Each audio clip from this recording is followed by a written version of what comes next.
Marcus Vale did not go home immediately. That would have been the smart thing. Instead, he sat in his truck outside the library with the black book on the passenger seat and both hands gripping the steering wheel like he was trying to keep the world from moving. The library looked ordinary behind him. Brick walls, glass doors, a flag snapping in the wind, people walking in and out with children, books, coffee cups, phones, and the sleepy confidence of those who believed reality would behave itself. Marcus envied them. That was the first strange feeling of the day. Not fear, not excitement, envy. He envied people who could walk past a building and believe it was only a building. He envied people who thought a basement was only a basement, a map was only a map, a sound was only a sound. He looked down at the black book. No title, no author, only that gold line running down the cover. He touched it with one finger. The line was warm. Marcus pulled his hand back. "Nope," he said. Then, because he was not a smart man when mystery was involved, he touched it again. This time the gold line moved. Not much, just enough to prove it was not painted on the cover. It shifted beneath his finger like liquid trapped under skin. His phone buzzed in his pocket. Marcus jumped so hard his elbow hit the door. The screen was alive again. One notification, no sender, no number, just a message. "You opened it." Marcus stared. The truck cab suddenly felt too small. Another message appeared. "Now it knows your shape." He threw the phone onto the passenger floorboard like it had bitten him. For several seconds he sat there breathing through his nose, jaw tight, eyes fixed on the steering wheel. Then anger came. Good. Anger was easier than fear. "No," he said. "No, we're not doing haunted phone crap." He picked the phone up and checked the message. Gone. No notification, no unknown number, no record, just his lock screen, normal and smug. Marcus laughed once, bitterly. Of course. He started the truck. The engine turned over, but the radio came on by itself. Static filled the cab, then a tone, low, slow, the same tone from beneath the library floor. Marcus slapped the power button. The radio shut off. The tone remained. Not from the speakers, from somewhere behind his ribs. The old woman's words returned. Objects are not the only things that travel. Marcus drove home with the windows down even though the air was cold. By the time he reached his apartment, dusk had already begun staining the sky. He parked crooked, grabbed the black book, and took the stairs two at a time. At his door, he stopped. There was a line of fine gray dust across the threshold. Ash. Marcus crouched down. He had not put it there. He touched it and rubbed it between his fingers. Cold, soft, real. Inside the apartment, something shifted. Not a crash, not footsteps. Just the small, impossible sound of a room becoming aware that someone was outside it.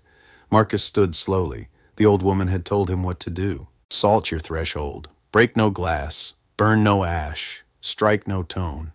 He had salt. He had cheap grocery store salt in the cabinet because he ate like a divorced raccoon and put it on everything.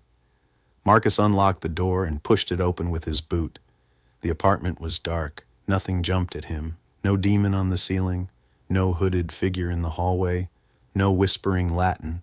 That somehow made it worse. He stepped inside and turned on every light. Kitchen, living room, bathroom, bedroom, closet, nothing. Then he saw the table. His notebooks were open, every single one of them. Pages covered in his handwriting had been rearranged in a circle around the tuning fork. The copper coil sat at the center. The jar of Missouri River water stood beside it. The water was moving, not shaking, not rippling, turning. A slow spiral. Marcus did not breathe for a long moment. Then he whispered, "I didn't strike the tone." The water spiraled faster. The tuning fork gave off a tiny silver vibration. Marcus lunged forward and grabbed it. The instant his hand closed around the fork, the apartment lights flickered. Not off, not on, between. In that stuttering light, Marcus saw another version of the room. Same apartment. Different time. The couch was gone. The walls were stained. The window had no glass. The table was covered in candles and bones and coins. A man stood where Marcus stood, but he was not Marcus. Or maybe he was. Older, thinner, his face hollowed out by obsession, his eyes bright with gold. The vision snapped away. Marcus dropped the tuning fork. It hit the table but did not ring. He backed up until he hit the counter. "No," he said again, but softer this time. The black book slipped from under his arm and landed on the floor. It opened by itself. Marcus stared down at the page. Words appeared in dark ink, spreading across the paper as if written by an invisible hand. "The first temptation is always proof." Marcus swallowed. More words formed. "The line will offer you a small miracle, so you will trust the larger lie." The page turned. "Do not ask for gold." Marcus looked at the copper coil, then at the ash on his threshold, then at the jar of spinning water. The smart thing would have been to close the book. The smarter thing would have been to leave the apartment and never come back. Instead, Marcus said the one thing he should not have said. "Why?" The room went still. The water stopped turning. The lights steadied. For one beautiful second, it felt like the apartment had exhaled. Then the kitchen faucet turned on by itself. Water poured into the sink. Marcus froze. The water did not go down the drain. It rose. A thin rope of it lifted from the sink, twisting upward like a transparent snake. It bent in the air and pointed toward the black book. The page turned again. One sentence waited there. "Because gold answers. Hunger and hunger opens doors." Marcus thought of every bill he owed, every job that had made him feel small, every powerful man who had smiled through expensive teeth while telling desperate people to be patient. Every night he had stared at his ceiling and wondered how much of his life had already been bought by people who did not know his name. His chest tightened. The hunger was there. It had always been there. The shadow did not need to create it. It only needed to touch it. Marcus closed his eyes. Shadow work was easy when it was just writing ugly truths in a notebook. It was different when the ugly truth answered back. "I want gold," he said. The apartment darkened. The water rope trembled. The black book's pages fluttered violently. Marcus forced himself to continue. "I want money. I want freedom. I want power. I want everyone who ever dismissed me to know they were wrong." The tuning fork began to hum. Marcus clenched his fists. "But that's not all I want." The hum wavered. "I want to understand what this is. I want to know why the old world hid it and why the new world laughs at it. I want to know why the earth answers some men and swallows others." The faucet shut off. The water dropped into the sink with a splash. The book went still.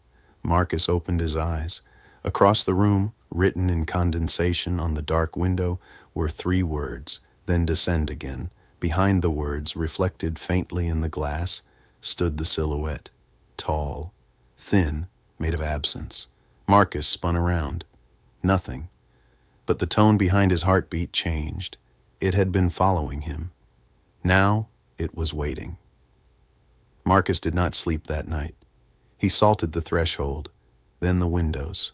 Then, feeling stupid but committed, the bathroom mirror, the kitchen sink, and the space around his bed. He did not burn ash. He did not strike the fork. He did not open the black book again. But just before dawn, exhaustion took him anyway. And he dreamed, not of gold, not exactly. He dreamed of a mine beneath the earth where men with no faces dug through black stone with silver tools. Every strike of their picks made a musical note. The notes rose through the tunnels and became a song. At the bottom of the mine was a door made of yellow metal, not gold. Something older than gold, aurum, the word was carved above it. Marcus stood before the door holding the tuning fork. He did not want to strike it, but in the dream, his hand was not fully his. The fork rang. The door opened. On the other side was a city, not ancient, not modern, both.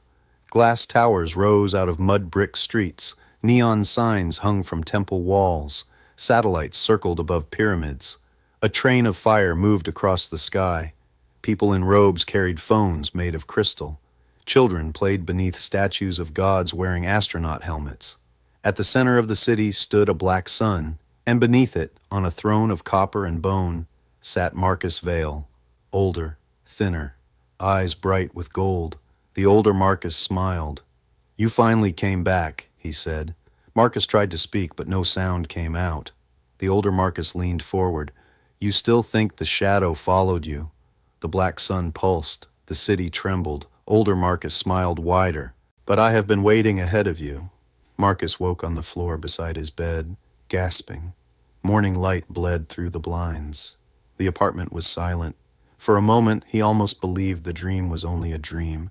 Then he saw his hand. His right palm was stained gold. Not with paint, not with light, with a thin metallic dust pressed into the lines of his skin. On the floor beside him, the black book lay open. Marcus knew he had not opened it.